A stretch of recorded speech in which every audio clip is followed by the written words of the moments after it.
Thank you all so much for being here. We're joined on stage by Danielle Ames Spivak, the Executive Vice President and CEO of American Friends of the Israel Philharmonic, Alex Bernstein, son of Leonard and Felicia Bernstein, Vice President of the Leonard Bernstein Office and President of Artful Learning. And last but not least, Ivy Weingram, independent curator who, among other projects, curated Leonard Bernstein, The Power of Music, an exhibition at the National Museum of American Jewish History. Please join me in welcoming our panelists. And Danielle, kudos to the American Friends for producing this wonderful film, revisiting Bernstein's legacy. I want to begin somewhat chronologically and discuss Bernstein's early life, and then we'll move into some of the content that's covered in the film. Alex, the film mentions that your grandparents, Jenny and Sam Bernstein, were Russian Jewish immigrants. Indeed. Can you share what you know about their Jewish identities and the kind of home that your dad grew up in? Sure. They had a very pretty strictly Orthodox home, kept kosher. They went to shul every week. So my father grew up, and Sam, his father, was very much a Talmudic scholar. He was deeply involved in his Talmudic studies and shared that constantly with his son. And so my father grew up with the Torah and the language and was throughout his life a very spiritual person. Ivy, when you were creating the exhibition, what did you learn about Bernstein's childhood home? Well, as Alex mentioned, Sam Bernstein was really steeped in Torah and Talmud and certainly imparted all of that wisdom to his children. I think Leonard Bernstein used to say you couldn't sit at the dinner table and say, like, pass the salt without getting like a Talmudic exposition about salt. But he also, Sam and Jenny raised him, as much, with as much sort of, steeped in American life and culture as possible. He went to Boston Latin. He didn't go to curator. He went to Harvard. He was raised with a lot of secular culture, which certainly contributed to the kind of composer he became.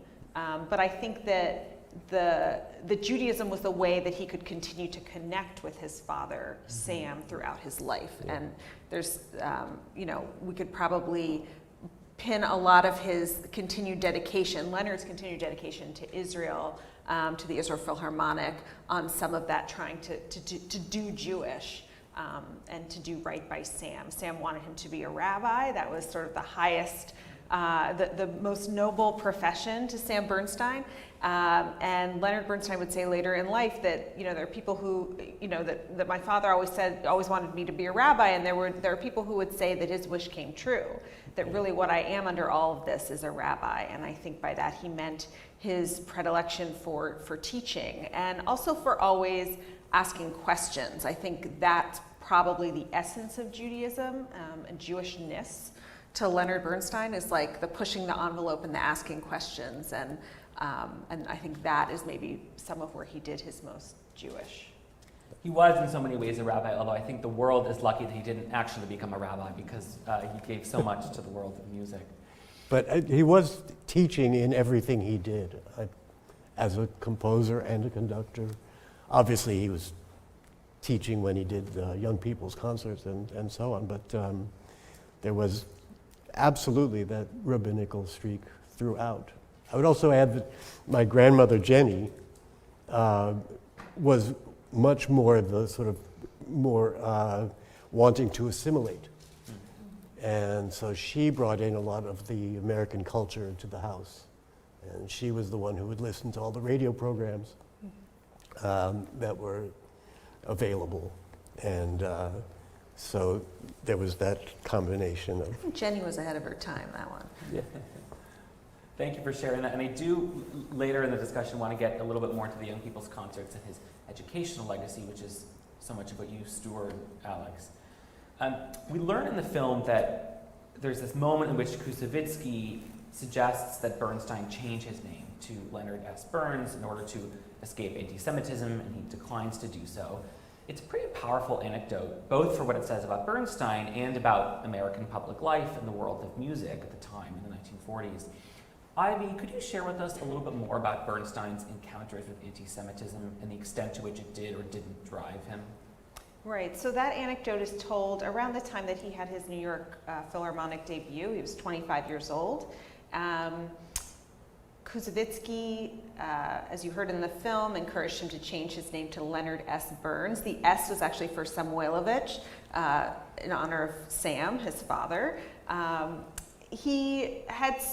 Leonard Bernstein had spoken about being the target of anti-Semitism growing up. He had been beaten up by Irish kids in Boston, and this was during the war, and there was some familiarity with global anti-Semitism at the time. So it wasn't, it wouldn't have been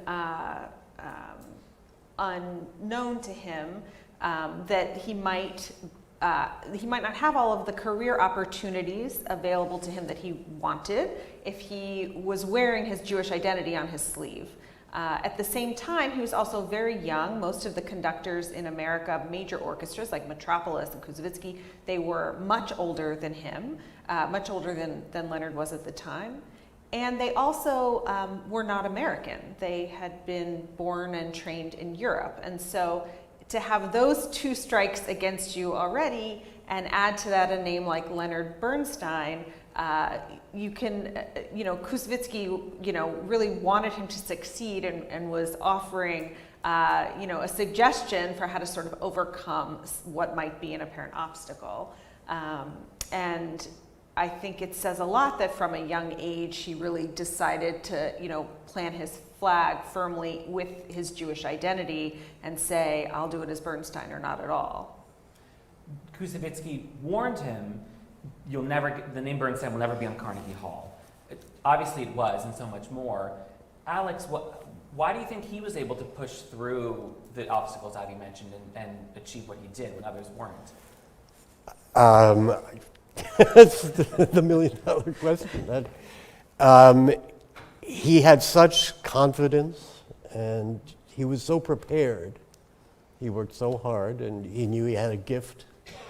And I think that he just didn't want to have any pretense at all. I think he felt if he changed his name, it was committing some sort of fraudulent act. For what that's worth, I don't know. But he was going to do it willy-nilly. So a few years before this encounter between Koussevitzky and Bernstein in 1936, around the world, the Palestine Symphony Orchestra is founded.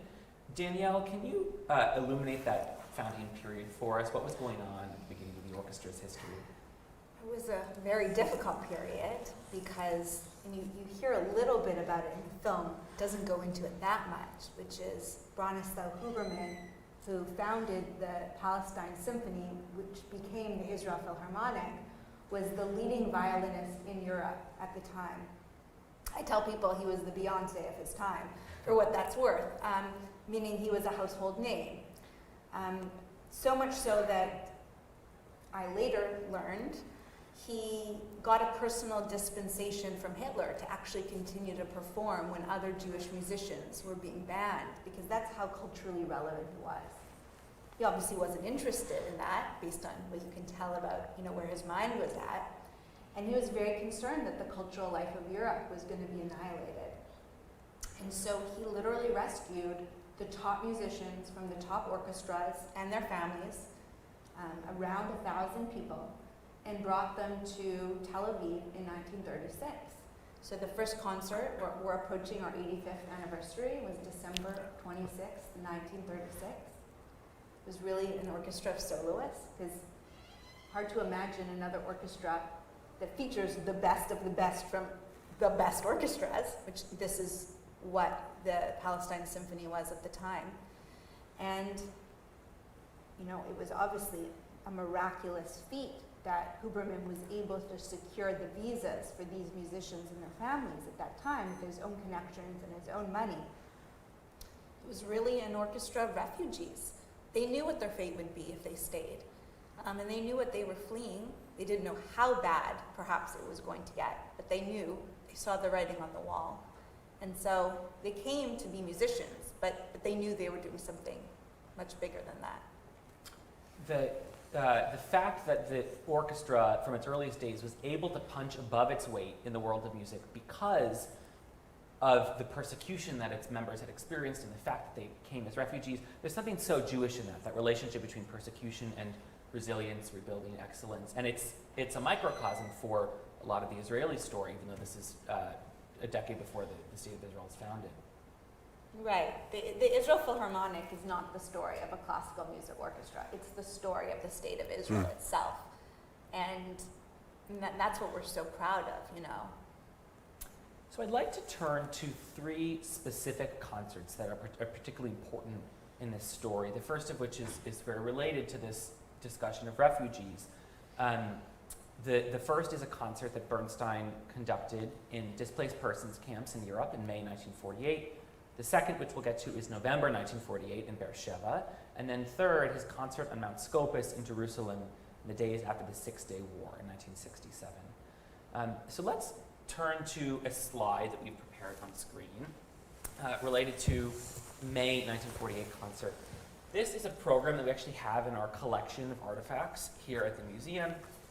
Bernstein traveled to Europe and brought together an orchestra of concentration camp survivors in a concert that was sponsored by the American Jewish Joint Distribution Committee, whose name you can see at the top. Took place at the Landsberg and Feldafing camps just outside of Munich. One of the vocalists in the orchestra was an 18-year-old Jewish woman named Henny Dramashkin. Bernstein actually wrote a note to her on the back of the program, which we can see on the next slide. And Henny Dramashkin went on later in life to move to New York and become involved in our museum and gifted this program to us, which is why we have the pleasure of reviewing it. So it's a very powerful moment that this successful American Jewish conductor is traveling to Europe amidst the ashes and bringing people together to celebrate music. Ivy, can you help us understand what this moment meant to Bernstein and also to the Holocaust survivors who participated? Yeah. So this program was in the exhibit that I curated. And you can see Henny's, on the front, you could see Henny's name. It was probably Hannah or something beforehand. Right down there. Actually, right above her is a gentleman by the last name of Arbeitman, who also came to the United States and played in the Philadelphia Orchestra for decades. But anyway, so in May of '48, Bernstein was on a conducting tour of Europe. He was just about to turn 30, and he was in Munich for a concert. So Bernstein had not served in the war. He was exempt from service because of his asthma. And he had some feelings of guilt about that in not serving his country. But nevertheless, after the war, he was touring Europe, and his tour brought him to Munich. And he was approached by the UN Rescue and Relief Administration and asked if he would come conduct a small orchestra of survivors in some of these DP camps in Feldafing and Landsberg, which were not far away. And he agreed to do that, and I think there are about 16 or 17 survivors. And this was really his first encounter with the realities of the Holocaust, because he had not been there, serving in the armed services during the war. This is already 3 years later, and these survivors were still figuring out how to rehabilitate them in DP camps.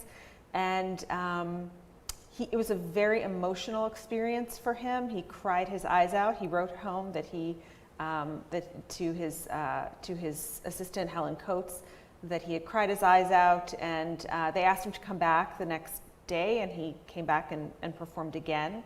He performed Rhapsody in Blue. Rhapsody in Blue, as you probably saw in the film, is sort of a through line through his life. He played it in all these really important moments, such as in the DP camps, and then during the founding of the State of Israel, and later. This was sort of his go-to piece when he needed to really come to terms with a lot of feelings, with a lot of emotion. And for the survivors, I think to have this young American Jew come and lead them. And I actually spoke with Arbeckman before he passed away a few years ago, and he said, you know, every person in that orchestra, we asked if he would play, you know, do a duet with us, and he said yes. So like he played with each one of them individually. They were really moved by his presence. He was so young, and the weight of the moment was certainly not lost on him. So much of the Nazi project was about dehumanizing Jewish victims and other victims, and there's nothing more human than coming together with performing arts and music in this way. It's hard to even imagine the emotion each person must have experienced. I want to turn to the second concert in this series of three we're discussing, which is the concert later that same year, in November 1948, in the sand dunes of Beersheba, which you saw discussed in the film. Danielle, can you help us understand what that concert meant for the young state of Israel? So when we were renamed the Israel Philharmonic, the orchestra, even more than at its founding in 1936, became to represent a sense of hope for the state of Israel. We were the ones to perform Hatikva, which means hope. And the relationship between the IDF and this idea that the orchestra would go and play on the front lines for the soldiers came to represent the sense of freedom and freedom of expression and survival and resilience. And, you know, yes, they were there for a purpose. They were there to fight. But the orchestra was always about so much more. You know, it was like the eye on the prize, right? The ideal was always to have peace, and the ideal was always to, maintain that sense of freedom, but also create a sense of hope for the future and what things could be if things went in the direction everyone hoped they did. And the idea that music was able to serve as a point of consolation for those that were really going through terrifying times, and also exemplify that if those musicians had made it and were there, anything was possible. Ivy, how did that concert figure into the exhibition? Are there any artifacts left from it? There's from 48, not so much. I mean, I didn't find materials that I know were from 48. He knew Rhapsody in Blue by heart, so I don't think he had a score there. Yeah, he didn't need a score for that. There was a letter, actually, a beautiful letter he wrote home to his mother that he had hand watercolored by an Israeli artist who was traveling with him on that trip. And so it's sort of a pictorial record of the journey. As a museum, we teach through artifacts, but this is the kind of event that often doesn't leave a lot of artifacts, but lives in the memories of people who experienced it. So the third of these three concerts is in the immediate aftermath of the Six-Day War in 1967 on Mount Scopus in Jerusalem. Danielle, what had changed for the orchestra between Bernstein's 48 concert and his 67 concert? So it was still a fragile state. And we know that to be true based on what happened in 67 and then obviously later in 73. But at the same time, it was a new state. There were new musicians joining the orchestra. They were not all at the time the founding musicians from 1936 anymore. And as the orchestra evolved, so did the makeup and the culture of the orchestra itself. So without knowing a source for this, I imagine Bernstein had this very complex role of kind of being literally the conductor and bridge builder between different players from different generations who had very different experiences based on where they had come from, what they had survived, where they had been born. And in the not so many years that he had been associated with the Israel Philharmonic, the country itself had evolved so much already. They also had their Heichal HaTarbut, they had the concert hall by then. In 57, the concert hall was built, so they didn't have to keep playing the same program, 6 days in a row to only a few hundred people at a time. They could. They had gotten their permanent conductor and their concert hall by 67. Alex, you mentioned that you traveled with your dad to Israel on a couple occasions during these years. I did. What do you remember from those trips? Oh my God. What I remember mostly was how adored he was. Absolute rock star time. And the first time was 68. It was the year after the Mount Scopus concert with my sister Jamie. And we got to go all over the place. It was fantastic visiting. Kibbutz and the Dead Sea, and it was magnificent and terrific concerts, obviously. But he was absolutely in love with the people there and with the orchestra, obviously. And there was just such joy on his part and all the people around him. And that's what I remember the most. So if he loved Israel so much, which he clearly did, and was so moved to contribute to the building of the Israeli people and state, why did he reject multiple times the offer of a permanent role with the Philharmonic? I never talked to him about that, but I can only surmise. That he was very conflicted about it. I'm sure he thought a lot about it. I heard she said something interesting in the film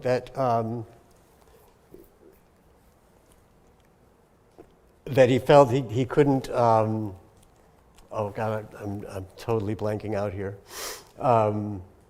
Sorry, but it was a struggle for him, and he had so. Oh, I know what it was. That the struggle was that he had so much work to do. He had Israel already. Mm-hmm. He was welcomed there. It was his place. And he felt he had so many more places to go and move those places. And Vienna comes to mind. That he went to Vienna and conducted that orchestra that was not exactly welcoming at first, shall we say. And so I think that really pressed on him. Also, he wanted to be in America, and that's where he lived, and that was his home, and he had a family, and it was tough for him. So it was your fault, basically. That's not. I'll take it. He's really an interesting case study of an American Jew who did not have a direct family connection to the Holocaust, nor to Israel, and didn't need to sort of get involved in either, but felt so driven to make a difference and invest himself. And I think a lot of American Jews of his generation felt that way. There's something bigger in that story. Ivy, we've focused, rightfully so, on his connections to Israel and his Jewish identity, but can you walk us through briefly Leonard Bernstein, the man to Americans beyond his Jewish involvements? Briefly. The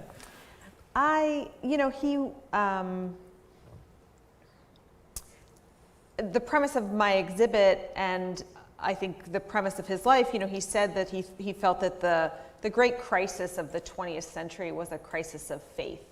And while he thought about his faith in spiritual terms, certainly, he also thought a lot about his faith in his fellow man and his faith in his government. And he really worked his whole life, professionally or personally, on finding solutions to the crisis of faith in all of those areas that he and others experienced throughout the 20th century. He lived through World War II and the Holocaust, the Cold War, the Vietnam War, and they all tested his faith in humanity and his faith in his own nation's leaders. And so he used the power of the podium and the choices he made as a conductor and the compositions that he wrote to, he really used his art in the service of humanity and finding peace and finding resolution to those crises of faith. So whether it was being, going to Israel in 1967, or being there for, to see the wall go up and then come down in Berlin, he was very thoughtful about how to use his celebrity at home and abroad. And this is all reflected in West Side Story and also in some of his other pieces, right? Didn't he have an anti-war theatrical piece? Well, if you're referring to Mass, yes. Yeah. It's more than simply an anti-war. It's pretty much the crisis of faith is what it's about. Was he a faithful guy as you knew him as a father? Was he someone who cared deeply about his faith? Because we've experienced in the conversation so far, Leonard Bernstein connected to the Holocaust, Leonard Bernstein, the Jewish educator, Leonard Bernstein connected to Israel. What about his inside? Well, as I said before, he was very spiritually connected. He was not a practicing Jew. We didn't really practice in our family. He would take me on Yom Kippur we would go to various temples around the city because he would love to hear the different cantors, and he knew a few of the rabbis, and so he would cheat, and we would have the driver take us around. Do you know which one was the And when we went to the more Orthodox, Fifth Avenue Synagogue, we'd have to get out on the corner and walk, so we wouldn't get caught. But he loved it, and he knew all, obviously he knew all the prayers and was fluent in Hebrew, and so they would always ask him to come up to the Torah and so on. And we celebrated Passover and Hanukkah, obviously. But that was basically it. I was bar mitzvah. At which synagogue? Mishkan Tefillah, which had moved by that point to Newton, Massachusetts. Mm-hmm. And he really, he imbued so many of his own, he placed into so many of his own compositions elements of Torah and Mishnah and Hebrew prayer. That was sort of how some of that knowledge came out of him, right? Mm-hmm. So if it's the second movement of Jeremiah is really the blessing, it's the same notes as to the blessings that you recite before chanting the Haftorah in synagogue. It's just sped up. So you can all go home and listen to Jeremiah, and you'll hear it in the beginning of the second movement. But that's just one example. Or the shofar blast he used as the opening notes to West Side Story. Da-na-na. So he those aspects of like that Judaism that was always in there were coming out in other ways, even if he wasn't keeping kosher or going to synagogue all the time. Right. But also there was the ecumenical side of him, right. With Chichester Psalms, for instance, which is a very full, Hebrew text, but was performed at Chichester Cathedral. It was written for that. Mm-hmm. And everything he did in the service of like Tikkun Olam, repairing the world, I mean, that all, I think, I would say that came from a very Jewish place. Oh, yeah. I have one more question, and then we'll turn to the audience. A reminder that all of you joining us online can share your questions in the live stream chat on YouTube, and those of you with us in the room can raise your hands in just a moment. But first, Danielle, Bernstein's life in so many ways paralleled the life and growth of the Israel Philharmonic. You're getting ready to celebrate the Philharmonic's 85th anniversary. How are things today, and what do you envision for the future? Despite COVID, which obviously was hard on everyone in the performing arts, not just the Israel Philharmonic, we're doing extremely well. The first season of our new music director, Lahav Shani, and you saw him, or at least you heard his voice a little bit in the film, was supposed to be 2019. And so 2019, 2020, finally this past month, Lahav opened his first concert in Tel Aviv as a music director. He's in his early 30s. He is the first music director of the Israel Philharmonic to have been born in Israel. And we educate 30,000 kids every year from all walks of life. We have an individual program within our wider education department that specializes in using music as a tool to provide important services for children with disabilities.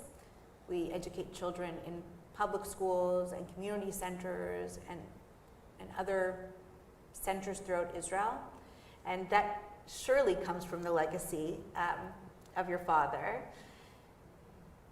For us, the orchestra is about so much more than just classical music. It's about resilience and freedom and about creativity, and it's about using music to do good. And it blends into so much about Israeli society and culture. And so we're thrilled that our new music director was a student of our keynote program not that long ago actually, and is now our music director. And to know that in 1936, the orchestra was founded by Holocaust survivors, and then we had a huge wave, and still have many in our orchestra, of refugees from the former Soviet Union. And now, of course, this generation of Israelis who are born in Israel, who are able to be educated all over the world in music, but return home to be members of the Israel Philharmonic, just follows what the vision of Bernstein was in having this be an orchestra that really flourishes and serves a wider purpose for the state of Israel. We're the cultural ambassador when we travel the world. Touring is going to hopefully start again soon. We had to stop for about a year and a half. And then in the country, the role of education is very much in line with the legacy of Bernstein. Thank you, Danielle. My colleague Sydney Yeager has a microphone, so we'll turn to the audience, and we can begin with the question online and then turn to you, sir. So Toby is asking Alex what you do professionally and whether music was passed along in the genes of your family members. Not to me. My genes did not come packed with musical. I was given piano lessons when I was a kid, and I was lazy, didn't practice, and also I just didn't really take to it, and I can't do harmony very well. I'm just not really. I love music, and I tried playing saxophone when I loved jazz in high school, and cello later on, because I loved the sound of that, but I was never in tune, and so not happening there. But the first part of the question was? About what you do professionally. Oh, what do I do professionally? Education in your Yes, family. I taught for many years. I have a master's in education. But now, so just before my father died, he and I and our family started something called Artful Learning, which has grown over the years. Artfullearning.org, look it up. We work with schools all over the country, putting the arts at the center of all the teaching and learning in the school. And it is a marvelous project, and it really, really makes a great difference in so many lives of teachers and students around the country. Apart from that, my sisters and I run the Leonard Bernstein office here in New York. We do licensing and promotion and projects relating to my father's legacy. Thanks, Alex. We'll turn to our audience here. We've heard a lot about how he loved the Israel Philharmonic Orchestra. Can you share with us any of his impressions of some of the other major orchestras he conducted? Which characteristics they had? Earlier I mentioned the Vienna Philharmonic, which, as I said, when he first conducted there, he was this brash Jewish American young conductor, and they started out by giving him a really hard time. But it was not a long time before there was an immense love affair going on between him and that orchestra. Obviously, the New York Philharmonic when, they went back all that time to 43, and he grew up with all those players and came back in 1957, took over the orchestra there, and that was really his orchestra. I guess those are the main three. But I think also Boston Symphony, of course, and Tanglewood. But I think I can't let this go without mentioning student orchestras. And Tanglewood comes to mind, especially. That was one of the high points of his life, was working with student orchestras. And he absolutely adored that. Tanglewood, Schleswig-Holstein Music Festival, Pacific Music Festival, which he started also. That was sublime for him. Joseph online asks, and Ivy, you're probably best positioned to answer this, are there recordings of Leonard Bernstein with the Israel Philharmonic? And if so, how can people find them? Oh, I think that's a question for the Israel Philharmonic. Yeah, absolutely, Danielle. They have extensive archives. I'm sure there are. So we wish we had more of that footage in the film that you saw. It was actually a struggle. So the original film, we had about 90 minutes of Hershey talking about the Israel Philharmonic and Leonard Bernstein, and we cut a lot out, even though, frankly, it was all fascinating because there was so much to say, but we wanted it to be of a time length that was going to be easy for people to consume and watch. The lacking, in my opinion, and many others in the inner circle, is the lack of original archive footage. Our archive, unfortunately, does not have as much as we would like. A lot of the original concerts were recorded by the Israel Broadcasting Authority, who has them and has the rights to them. So we really showed you almost everything that we have access to currently. But my hope is in the coming years, because they do exist somewhere, maybe that's the second part two of it, will be more of the original footage. By the 100th anniversary of the Israel Philharmonic, hopefully they'll be digitized and available. Something we online. can work towards, Yeah. for sure. And yes, to our next audience member in the room. Yes, thank you very much. Absolutely informative, and all of you are charming. But my question has to do with scheduling of performances. Are the High Holy Days taken into consideration by the Israeli Philharmonic?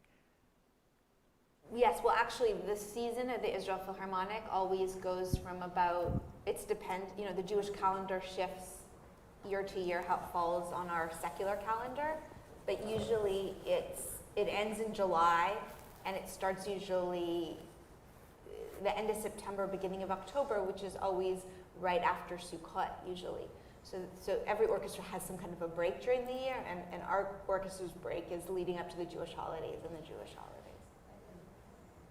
There's a question online about where your dad, Alex, is buried, so I'll mention Greenwood Cemetery right here in Brooklyn for all of you New Yorkers, and your mom is there as well, right? Yes. Yeah.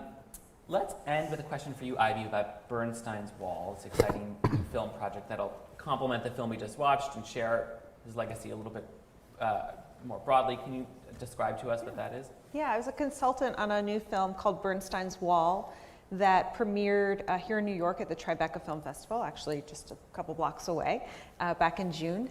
And it's made by Fourth Row Films, and it's a documentary that uses Bernstein's historic concert in